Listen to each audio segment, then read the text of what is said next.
really Actually, I've appreciate got, it. basically I'm doing a hydraulic load here anyway, so for another 15 minutes. Oh, excellent. Okay. So that's fine. Great. So let me know when to go ahead. Go ahead. Okay. Thank you very, very much. So I appreciate sure, not a it. problem. Okay, so this is the tank. So Yes. basically on septic, all the wastewater that comes from the house, your anything going down a sink, toilet, any kind of drain, your backwash from the water conditioning, gray water from laundry, all that is going to be discharged into the tank, or Yeah. it should be. Sure. In this case, in the basement, the backwash to the water conditioning is actually being discharged into the sump pump. Sump pumps always discharged a grade.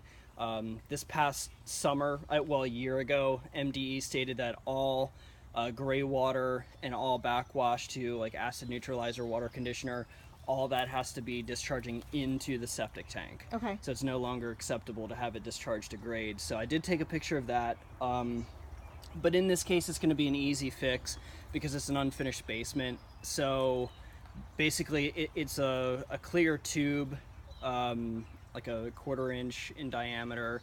They'll just be able to just take it out of the sump pump and plumb it right into the line. So that's not a big deal. Easy fix. Okay, great. So this is the septic tank here. There's going to be two components to a septic system, your septic tank and then the absorption area. Sure. So the septic tank right here, this is going to be your front baffle. Okay. And what that does is all the wastewater that comes in, that forces separation to occur. It'll force solids to down to the bottom, and then from there the wastewater will separate from that. And then on top, what you have is called a scum layer. Okay. That's going to be your oils, fats, greases, hair, Okay. Things of that nature. And that's what we're seeing. Okay. Yes. Excellent. And the front baffle doesn't necessarily have to be there because that separation will occur naturally. But what we look for when we open up the tank is to make sure that the back baffle is there. That absolutely has to be there. And the back baffle is there. It is there. Perfect. Yeah, it's composed of concrete. The reason the back baffle's there is to make sure all this stuff that you see here, the scum, doesn't leave the tank freely. You just want water going out, or effluent is what we call it, going out that back line. Sure. Because something like this can cause a clog in the line and create a backup. Okay. Essentially, the water level in the tank will rise, and then you can kind of see where the line is coming in there, where the water is kind of spilling in. The water, if there's a backup, that's going to get, water always travels the path of least resistance. Sure. So that's going to go right back into the house if there's a clog. And Okay. because there's a scum layer on here, at some point there was a backup that occurred. Interesting. Okay. Now I'm putting, but it's since been fixed because I'm putting 200 gallons of water.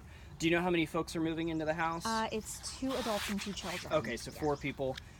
So basically MDE kind of estimates that one person will use about 75 gallons of water per day. Okay. Which is actually an overestimate. That's kind of at peak. That's Yeah, it assuming sounds that like a lot. you're getting a 45-minute shower, you're doing laundry, dishes, and all It's that. at most. They're really just... Okay, Right. I understand. So I'm putting 200 gallons of water in here, which is basically roughly what 3 people are going to use in a day, and I have not seen the water level rise. So And that's so whatever issue they had here, it's no more. right. Does this need to be cleaned off, or it's... Yeah, I would recommend the tank actually. So when we do the inspection, we have what's called a sludge judge, which is this, it's a 10-foot pole that we stick down there, and it has a little stopper in it, and it sucks up all the water, and it gives us the ability to measure the solids. There's only 12 inches of solids in here. I'm not sure how long this has been vacant. Not only, I mean, couple weeks Oh, at okay. most. So yeah, they just moved out. they probably had this pumped down kind of recently. 3 years ago, I believe, was 3 the last years time ago. it's been Wow. pumped. Okay. Huh.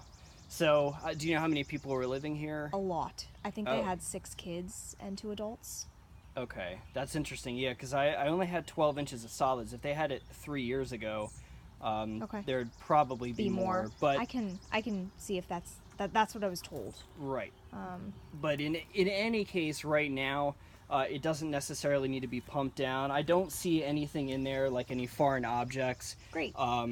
The only thing you want to see in there, water, solids, the scum layer, toilet paper is fine, but we look for feminine products, Any, I've seen all sorts of stuff. You can use your imagination. And how I long won't go should into it be, but... or how often should it be pumped, like for maintenance moving forward? Well, this is a 1,500-gallon tank. I measured this out at 1,500 gallons. So with 4 people moving in, I would say like every 2 years. Okay. On the high end, you might, depending on usage, you might be able to get by with 3 years. Okay. If they're the type of folks who like to have a lot of get-togethers, parties. Okay. And that's a couple $100, just have someone come Right, out and yeah. do something like what we're doing today. Are you pumping it today? No, we You're don't. not? We just Okay. strictly do the evaluation. Okay. So you can get someone, a good company. I don't know if Fogel's comes up this far.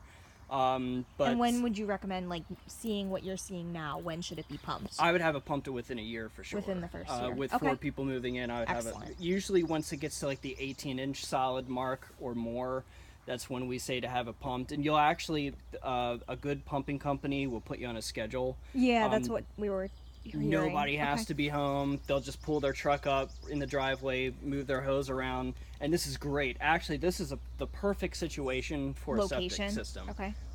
Or not location, but just having this manhole riser. Oh. A lot of times what we see is folks will just have like a 6-inch clean And out. it's buried and you Right, can't yeah, there'll get be to no it. access Yeah. at grade, or even if it is above grade, that 6-inch clean out's only going to be at the front end of the tank, so they can only really clean out the front end of the tank. Okay. But having this manhole riser here, they have access to the entire tank. They can stick their hose in and clean out everything. Great. When they're only cleaning out the front end of the tank, the solids still kind of build up at the back, and it's harder to see. A good pumping service will be able to pump this down, and they'll stick a mirror and flashlight down Okay. to see that back baffle's there. Because these have a lot of corrosive gases in it, and it's airtight, watertight, those gases can't escape, and they kind of eat away. They corrode the baffles when they're made of concrete. So eventually, that back baffle is going to fall away. Okay. And what they do to fix that, they'll stick like a PVC T right on inside the line going out. Easy fix, couple $100. Okay. They wouldn't be able to reach it from here, but they'd dig up the back end of the tank, stick it down there, and then they're done. So that's Awesome. not a bad deal. But right Alright. now, it's there. The baffle's there. Okay. So, Sounds good to me.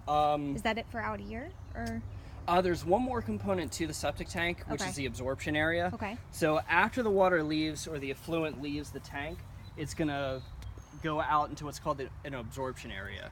How old is this house? 90, mid-90s, Yeah, I figured it was like the mid-80s or early 90s. yeah. So to this property, there are going to be drain fields. Okay. What a drain field is, if you imagine like a cross section of the yard, or if you were to dig down, it's going to be a 4-inch diameter corrugated pipe. Okay.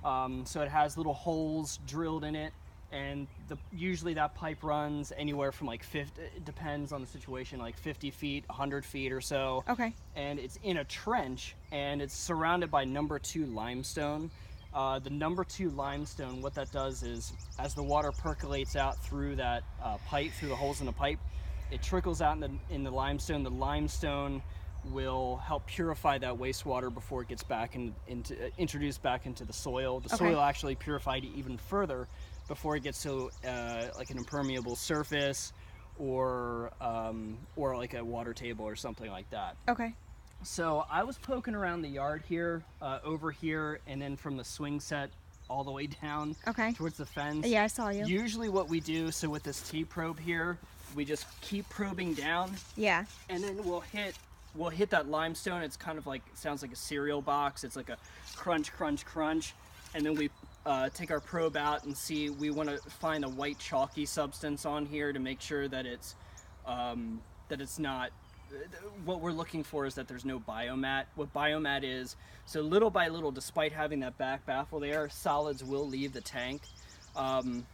And out in the drain fields, you'll have bacteria that eat that up, and it forms what's called biomat, which is this black, tarry pond scum type consistency. But it acts as a water barrier. Okay. So once that biomat forms, the water